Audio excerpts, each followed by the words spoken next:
पर नए हैं तो चैनल को सब्सक्राइब करें और हाँ, नोटिफिकेशन बेल को ज़रूर दबाएं ताकि अगली अपडेट सबसे पहले आपको मिले। मेरा नाम वर्षा है। मेरी उम्र 20 साल है।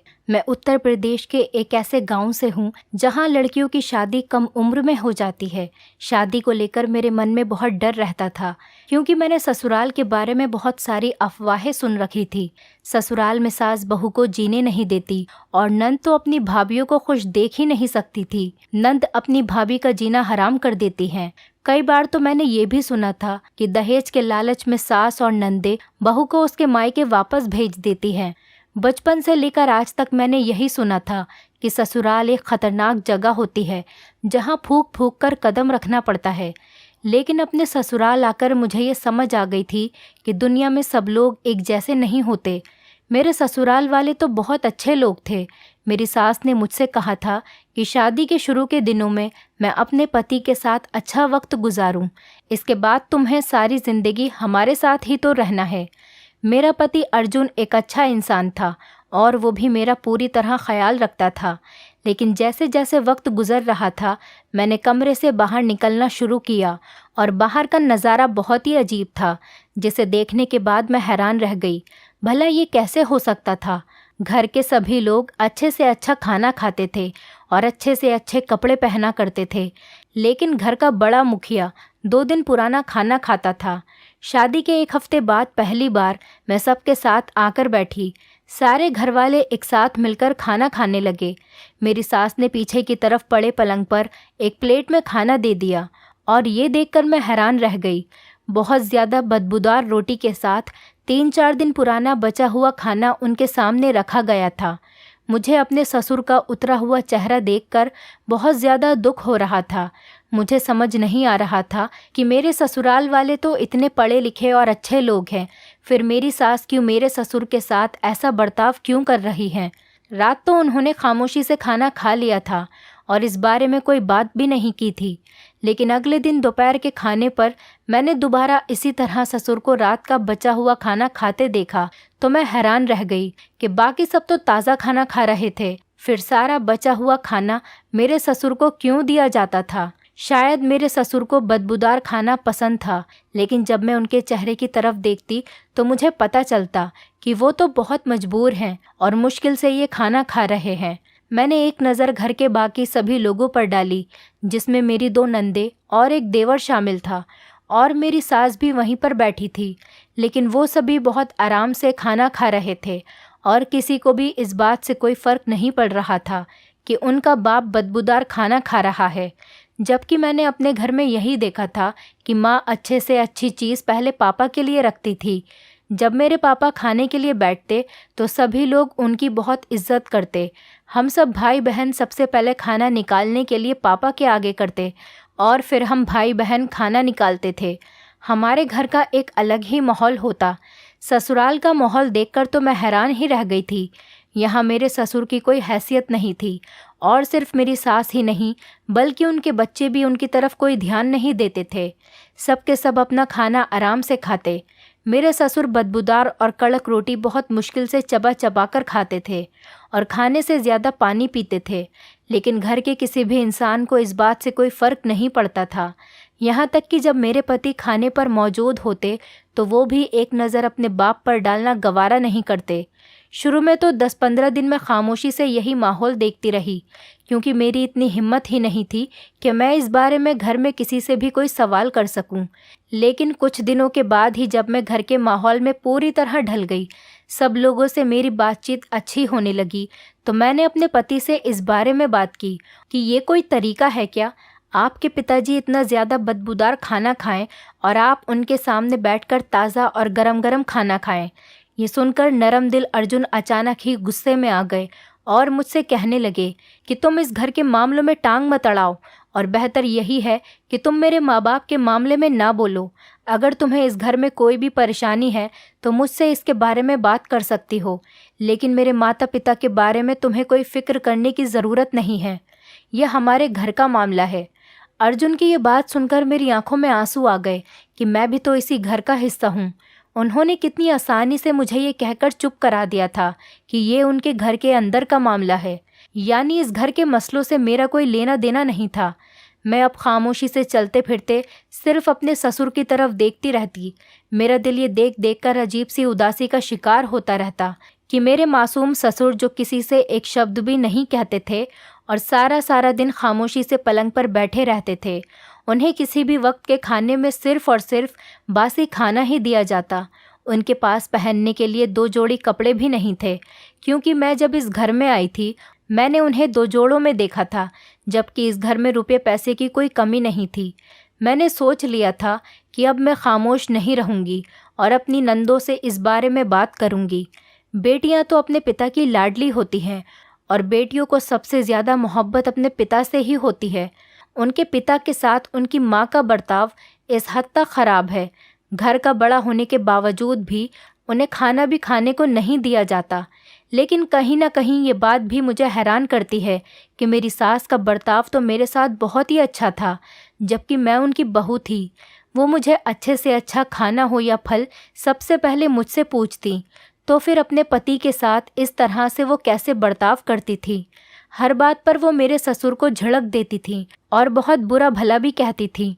उनको बदबूदार खाना देती और पहनने के लिए भी ससुर के पास एक ढंग का जोड़ा तक नहीं था। और फिर सबसे ज़्यादा हैरत इस बात पर हुई कि जब मेरी नंद का रिश्ता आया तो मेरी सास ने मेरे ससुर को घर से बाहर भेज दिया। यहाँ तक कि रिश्ते वाले आकर चले गए। मेरी नंद का रिश्ता भी पूरी तरह से पक्का हो गया, लेकिन मेरी सास ने उन लोगों से बिल्कुल भी मेरे ससुर को मिलने नहीं दिया था। मैंने बातों बातों में एक बार अपनी सास से कहा कि रूही के ससुराल वाले अभी तक पिताजी से नहीं मिले हैं। ये सुनकर मेरी सास ने बहुत अजीब नज़रों से मुझे देखा और कहने लगी कि रूही का रिश्ता हो गया है और उसकी शादी होने वाली है। शादी वाले दिन तुम्हारे ससुर जी उन लोगों को देख ही लेंगे। ये सुनकर मुझे बहुत हैरानी हुई कि लड़की का पिता शादी वाले दिन ही अपने होने वाले दामाद को देखेगा। रूही की शादी की तैयारियां शुरू हो चुकी थी, लेकिन मेरे ससुर के साथ सबका व्यवहार वैसा ही था। मैंने रूही से भी कहा कि पिताजी के साथ ऐसा सलूक क्यों होता है और तुम लोग कुछ क्यों नहीं कहते। ये सब सुनकर रूही ने मुझे वही जवाब दिया जो मेरे पति ने दिया था कि ये माँ और पिताजी के आपस का मामला है। बेहतर यही है कि भाभी आप इससे दूर रहें, आपके लिए यही बेहतर होगा। अगर माँ को पता चला कि आप इस मामले में घुस रही हैं तो हो सकता है कि उनका रवैया आपके साथ भी ख़राब हो जाए। रूही की बात सुनकर मैं एकदम खामोश हो गई।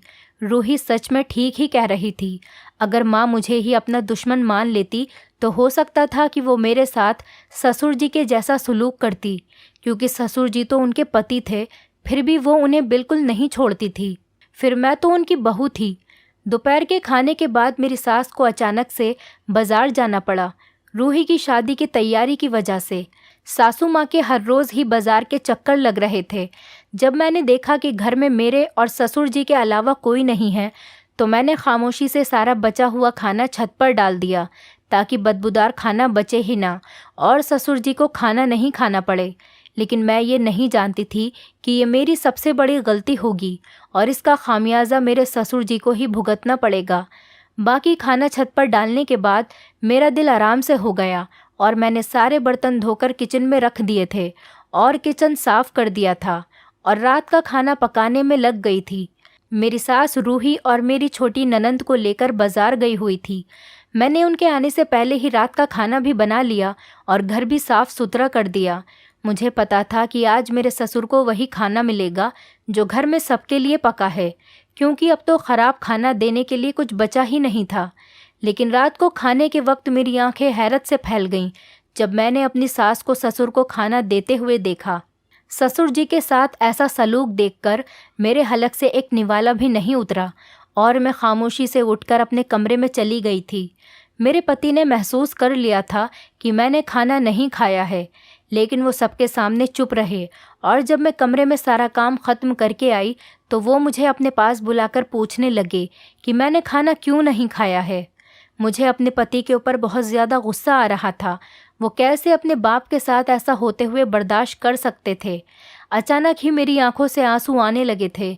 मैंने अपने पति से कहा कि मुझे डर लगता है कि मेरा बेटा भी कहीं आप जैसा न हो जो आपको एक एक निवाले के लिए तरसा दे। ये सुनकर मेरे पति हक्का बक्का रह गए कि मैं ये क्या कह रही हूँ। अर्जुन ने मुझसे कहा कि मेरा दिमाग तो ठीक है, ये किस तरीके की बातें कर रही हो? मेरी औलाद मेरे साथ ऐसा क्यों करेगी? मैंने अर्जुन की तरफ देखा और रोते हुए कहा कि जब आप अपने बाप के साथ ऐसा होते हुए बर्दाश्त कर सकते हैं और उसके ऊपर होने वाले सारे जुल्म को देखकर भी अपनी आंखें बंद कर सकते हैं, तो भला आपकी औलाद आपके साथ ऐसा क्यों नहीं कर सकती? ये सुनकर अर्जुन ने मुझे कहा, तुम्हारे लिए यही बेहतर है कि तुम खामोशी से सो जाओ। जब किसी चीज़ के बारे में पता ना हो तो उसके बारे में बात नहीं करनी चाहिए। अर्जुन अपनी बात पूरी करके सोने के लिए लेट गए, लेकिन मेरे दिल में तो जैसे आग जल रही थी। मुझे ये सोच सोच कर हौल उठ रही थी कि अगर भगवान ने हमसे इस बात का हिसाब लिया तो हम क्या जवाब देंगे, और अगर मेरी औलाद भी अर्जुन के साथ यही करेगी तो तब अर्जुन क्या करेंगे? क्योंकि कर्मों का फल तो इसी दुनिया में मिल जाता है और जो कुछ हम बोएंगे वही काटेंगे। मैंने सारी रात करवटें बदल बदल कर ही बिता दी। मुझे सुकून नहीं आ रहा था जब से मैंने रात के खाने पर यह मंजर देखा था। मेरी सास ने मेरे ससुर को प्लेट में 2 कच्ची सब्जी और कच्चा आटा डालकर सामने रख दिया। मेरी तो जान ही निकल गई थी। साथ साथ वो मेरे ससुर को बहुत ज़्यादा भला बुरा भी कह रही थी और बाकी सब बच्चे आराम से अपना अपना खाना खाने में ऐसे व्यस्त थे जैसे घर में कुछ हुआ ही ना हो। साथ ही वो अपने पति को ये भी कह रही थी कि तुम्हें ताज़ा खाने का बहुत शौक़ उठा है, तो ये लो बिल्कुल ताज़ा ताज़ा खाना खाओ। तुमने जानबूझकर बदबूदार खाना छत पर डाला, अब तुम्हें इसी से पेट भरना पड़ेगा। मेरे ससुर इस वक्त बेबस थे। खाना उन्होंने नहीं बल्कि मैंने छत पर डाला था और अब इस बात की सज़ा उन्हें भुगतनी पड़ रही थी। मुझ में इतनी हिम्मत नहीं थी कि मैं अपनी सास को इस वक्त ये बात बताती कि ये बदबूदार खाना मैंने ही छत पर डाला है, लेकिन मेरे अपने हलक से भी एक निवाला नीचे नहीं उतर रहा था। जैसे तैसे मेरी रात गुजरी थी और सुबह होते ही मैं कमरे से निकली तो मेरे सामने ही आंगन में मेरे ससुर जी उसी टूटे हुए पलंग पर पूजा कर रहे थे। मैं उनके पास जाकर बैठ गई। जैसे ही उनकी पूजा खत्म हुई तो वो मुझे देखकर पूछने लगे कि क्या बात है बेटी, आज इतनी सुबह सुबह कैसे उठ गई? ये सुनकर मेरी आंखों में फिर से आंसू आने लगे और मैंने उन्हें बताया कि बासी खाना मैंने ही छत पर डाला था ताकि आपको बदबूदार खाना खाना ना पड़े। लेकिन मैं नहीं जानती थी कि मेरे इस काम की वजह से वो खाना ही नहीं खा पाएंगे। मैंने उनसे माफ़ी मांगी थी। मेरे ससुर ने मेरे हाथों को उनके आगे से हटा दिया और कहने लगे कि बेटी, इसमें माफ़ी की क्या बात है, तुम तो मेरे लिए अच्छा ही सोच रही थी, लेकिन मेरे नसीब में अब सारी उम्र ख़राब खाना ही लिखा है। आज मुझे इस बात पर भी बहुत ज़्यादा हैरत हो रही थी कि इतनी ठंड के मौसम में मेरे ससुर खुले आसमान के नीचे पलंग पर क्यों सो रहे हैं, जबकि मेरी सास अपने कमरे में आराम से सो रही थी। मैंने अपने ससुर से हिम्मत करके पूछ ही लिया कि पिताजी, आखिर ऐसी क्या बात है कि आपकी औलाद को भी आपकी इस बात का एहसास नहीं और माँ भी आपके साथ बहुत ज़्यादा बुरा व्यवहार करती है। घर में सब ताज़ा खाना खाते हैं, लेकिन आपको 2 दिन पुराना सड़ा हुआ खाना ही क्यों दिया जाता है?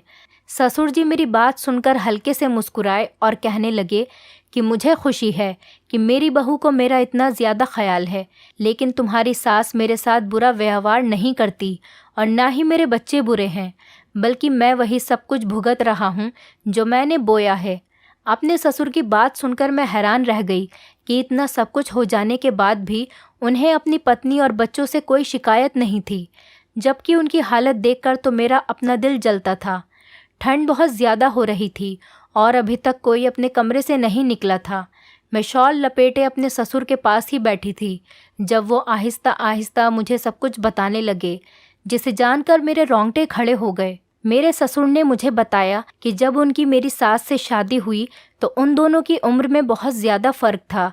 मेरी सास एक 16 साल की उम्र की लड़की थी, जबकि मेरे ससुर 32 साल के थे। मेरे ससुर बताने लगे कि उनकी माँ ने जानबूझकर उनकी शादी बहुत ज़्यादा देर से करवाई, क्योंकि वो घर में अकेले कमाने वाले थे और 6 बहनों के एक ही भाई थे। उनकी माँ ने पहले उनकी कमाई से पूरा घर बनाया और अपनी बेटियों के रिश्ते तय किए। इसके बाद ही उनकी शादी मेरी सास से करवाई। मेरे ससुर की माँ ने जानबूझकर एक कम उम्र की लड़की से उनकी शादी कराई ताकि वो उसे दबाकर रख सकें। मेरे ससुर ने बताया कि जब मेरी सास शादी होकर उनके घर आई थी तो वो पहले ही दिन से अपनी सास की नौकरानी बन गई थी उनकी सास उन्हें खाना खाने तक नहीं देती और सारा खाना अपनी बेटियों के घर भिजवा दिया करती, और मेरी सास के हिस्से में हमेशा बचा कुचा और सड़ा हुआ खाना ही आता था। लेकिन मेरी सास ने कभी उफ तक नहीं किया, और मेरे ससुर ये सारे जुल्म देखकर भी अपनी माँ की खातिर खामोश रहे। मेरी सास सिर्फ 17 साल की थी जब उनके घर अर्जुन पैदा हुए। पेट भर के खाना न मिलने की वजह से मेरी सास की हालत बहुत ज़्यादा ख़राब रहने लगी थी, लेकिन उसके बावजूद भी घर की सारी जिम्मेदारी उनके सर पर ही थी। मेरे ससुर की सारी बहनें आकर उन्हें बहुत ज़्यादा परेशान करती। मेरे ससुर की बहुत अच्छी सरकारी नौकरी थी, लेकिन इसके बाद भी वो अपनी बीवी को एक वक्त का अच्छा खाना भी नहीं खिला सकते थे। जबकि उनकी बहनें जब रहने के लिए आती तो उनके लिए अच्छे से अच्छे पकवान बनते थे, और मेरी सास सारा समय किचन में ही काम करती रहती, और आखिर में उनके लिए खाना खाने के लिए एक निवाला भी नहीं बचता था। इतना सब कुछ होने के बाद भी मेरी सास कभी मेरे ससुर से कोई शिकायत नहीं करती थी। लेकिन अर्जुन के साथ पैदा होने वाले उसका जुड़वा भाई ख़राब सेहत की वजह से पैदाइशी मुर्दा हुआ, जिसकी वजह से मेरी सास की हालत बहुत ज़्यादा ख़राब हो गई और वो पूरे तरीके से बिस्तर पर पड़ गईं। जब तक वो काम करने के काबिल थीं तब लोगों ने उन्हें पूरी तरह इस्तेमाल किया, लेकिन जब वो काम करने के काबिल नहीं रहीं तो अर्जुन की दादी ने मेरी सास को एक कमरे में डालकर छोड़ दिया, और उन्हें खाना भी ना दिया जाता था।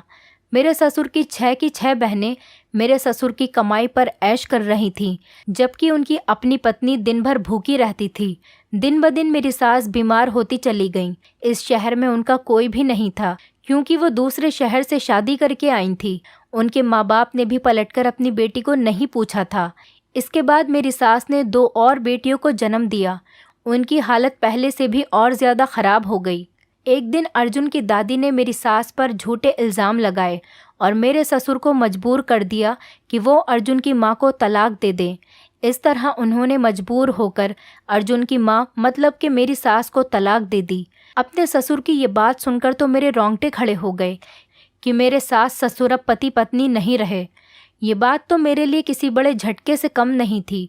अपने पति से तलाक लेने के बाद भी मेरी सास को मजबूरन इसी घर में रहना पड़ा। वो पहले नौकरानी जैसी ज़िंदगी गुजार रही थी, अब तो उनकी हैसियत मिट्टी के बराबर भी नहीं रही थी। उन्होंने बहुत बुरे हालातों में अपनी ज़िंदगी की शुरुआत की, और फिर देखते ही देखते कुछ सालों में मेरे ससुर की माँ की मौत हो गई। मेरे ससुर रिटायर हो गए तो उनकी बहनें भी सब अपनी अपनी ज़िंदगी में मगन हो गईं, क्योंकि अब उनके भाई के पास पैसा नहीं था जिस पर वो ऐश कर सकें। इतने सालों में अर्जुन काफ़ी बड़ा हो गया था और उसने अपनी माँ पर होने वाले सारे जुल्मों को अपनी आंखों से देखा था। मेरे ससुर के रिटायर होने के बाद अर्जुन ने नौकरी शुरू कर दी, और यूँ छोटी मोटी नौकरियाँ करके उसने अपनी पढ़ाई के साथ साथ घर के खर्चों को भी चलाना शुरू कर दिया। धीरे धीरे घर में अर्जुन और उसकी माँ का पलड़ा भारी हो गया, और मेरी हैसियत वही हो गई जो अर्जुन की माँ की थी। वक्त का पहिया बहुत तेज़ी से बदलता चला गया था और हालात पूरी तरह से बदल गए थे। अब मैं मजबूर हो चुका था कि मैं अर्जुन की माँ के रहमो करम पर पड़ा रहता। मुझे पूछने वाला अब कोई नहीं था। हम दोनों की तलाक हो चुकी थी, लेकिन इसके बावजूद भी अर्जुन की माँ इसी घर में थी। वो पहले इसके लिए मजबूर थी और इस घर में रहती थी, और अब ये मेरी मजबूरी बन चुकी थी कि मैं उसे इस घर से जाने नहीं दे सकता था, क्योंकि अगर वो चली जाती तो मैं अकेला रह जाता, और इस बड़े से घर में अकेला क्या करता। मेरी तो उम्र भी बहुत हो चुकी थी।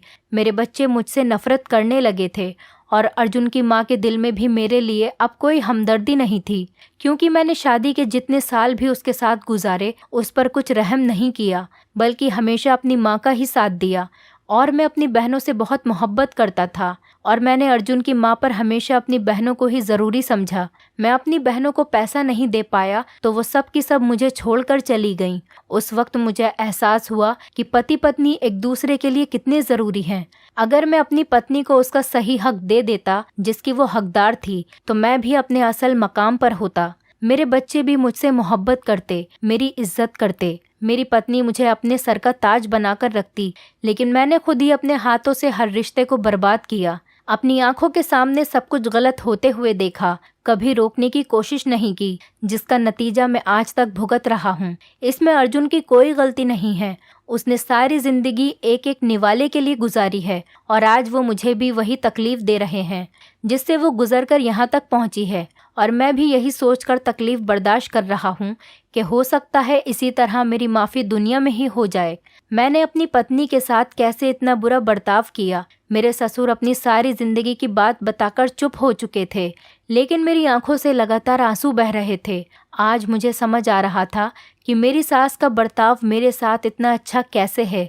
उन्होंने जितनी भी तकलीफ़ें देखी थीं वो मुझे उससे बहुत दूर रखना चाहती थीं। अपने घर से ज़्यादा सुकून मुझे मेरी सास ने इस घर में दिया था। जैसे जैसे दिन निकलता जा रहा था सब अपने अपने कमरों से निकलने लगे थे। मैं अपनी आंखें साफ करके किचन में आ गई थी। एक नया दिन शुरू हो चुका था। उस नए दिन में मेरे ससुर अपने किए पर शर्मिंदा थे और अब मुझे यही कोशिश करनी थी कि आने वाले समय में किसी तरह उन्हें माफ़ी दिला सकूं।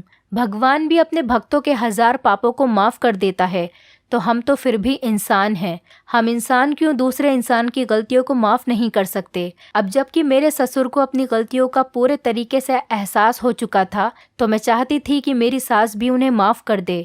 उनके बीच पहले जैसा रिश्ता तो नहीं था, लेकिन उनके बीच उन दोनों के बच्चे थे जिनके बेहतर भविष्य के लिए ज़रूरी था कि घर के बड़ों को इज्जत दी जाए। लेकिन सब जानते हुए भी चुप रहना मेरे लिए बहुत मुश्किल था। ये एक हकीकत है कि जो पति जवानी में अपनी पत्नी को इज्जत और वो हक नहीं देते उनको बुढ़ापे में रुसवाई उठानी पड़ती है। मैं नहीं जानती थी कि मेरे कहे गए शब्द मेरे पति के दिल में उतर जाएंगे और उनका दिल अपने बाप के लिए नरम पड़ जाएगा। अब सबसे मुश्किल काम तो सास को समझाना था, जिसमें मेरे पति ने मेरा पूरा साथ दिया और अपने पिता को मुकाम देने में कामयाब रहे। आपके ख्याल में क्या सच्चाई जानकर मैंने ससुर को उनका असल मुकाम दिलाकर सही किया, या मुझे ससुर जी को उनके हाल पर छोड़ देना चाहिए था, क्योंकि उन्हीं की वजह से एक नहीं बल्कि कई जिंदगियां दिमागी परेशानी का शिकार थीं। दोस्तों, उम्मीद करती हूँ आपको हमारी कहानी पसंद आई होगी। कहानी पसंद आई है तो वीडियो को लाइक करें, चैनल पर नए हैं तो चैनल को सब्सक्राइब करें और हाँ, नोटिफिकेशन बेल को ज़रूर दबाएं ताकि अगली अपडेट सबसे पहले आपको मिले।